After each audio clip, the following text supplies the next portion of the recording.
In the time of the transatlantic slave trade in the 18th century, Bath was a Georgian spa town, dedicated to the pursuit of pleasure. It was very popular, attracting rich and fashionable society like absentee plantation owners, who indulged their profits in the city. With this richness and wealth, there is so much to show for it. However, there is not a single plaque that I could find in the area that I was searching by the assembly rooms to commemorate the slaves that would have died for the money and the wealth that the city so gladly advertises to tourism even today. The medicinal qualities of the water in the Roman baths were well promoted in Georgian times as well as the Roman times, and even now. Tourists flock from all over to see them, but why do they flock to see the Roman baths when there would be so much history on slavery as well? Why is slavery not so promoted?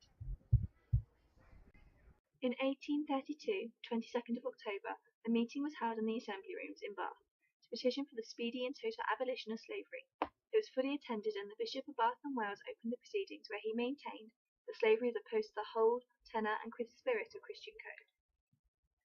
He also stated that he thought that previous preparation and instruction was necessary for the slaves to ensure that they enjoyed their freedom, and was even favourable giving some compensation. He thought that when the slaves were free, the foul blot which now attached to the character of the Christian people shall be washed away by the full and final abolition of Negro slavery. Reverend J.B. Jervois also addressed the degrading and destructive effects of slavery, and was faced with attempted disturbances by interruptions, clamour, and hisses by those who had fixed themselves on the sinister side of the platform. William Wilberforce then stepped forward, and an account of his speech is recorded in the Bath and Cheltenham Gazette.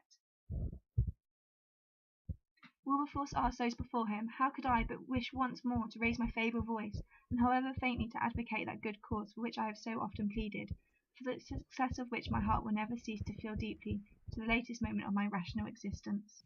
Wilberforce went on to explain that despite popular opinion that the movement was against individual acts of cruelty, which I could tell such tales of individual injury and suffering as would cause the heart of any feeling man to bleed within him.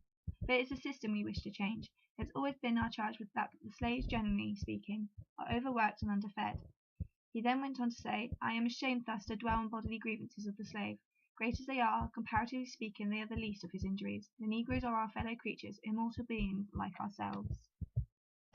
Wilberforce was also recorded saying at the meeting that this trade proves how little people are to be trusted when they are blinded by prejudice and self-interest, basically by greed. No memorabilia seems to be in the Assembly Rooms at present to commemorate the meeting that happened there in 1832, despite the number of men who were called forward to give their opinion against slavery and the slave trade, such as one William Miller, who gave various case studies against slavery, of slaves that he had witnessed in terrible conditions, and of speaking to plantation owners and their despicable opinions on the matter.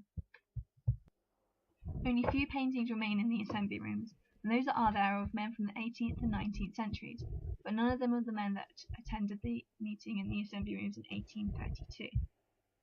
This seems quite an odd thing, as having one of the abolition meetings in your city and having your bishop support the cause should be something a city should be proud of.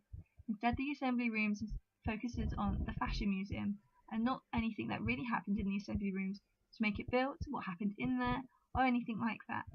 If you go there today, you are literally going for tea in the tea rooms or for the Fashion Museum, and there's an absolute ignorance of the slave trade or the abolition meetings that could have happened there. The Bath Assembly Rooms are not celebrated in the historical way that they could be. Instead, it's a corporate way, a business way, renting it out for wedding venues and business meetings and parties, to admire the chandeliers and the beautiful space that the people would be in, rather than to commemorate any meetings that would happen there, or the reason that it was built. The people of Bath will not know what happened there unless they look it up, not if they visit. The only piece of memorial I could find for slavery at the Assembly Rooms was in the garden, and even that was only in passing.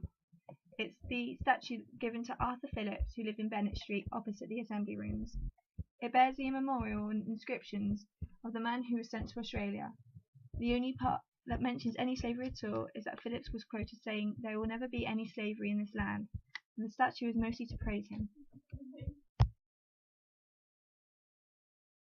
It seems a shame that a city so bustling with tourists and activity and history does not seem to commemorate slavery in the slightest, but instead marvels in other nations.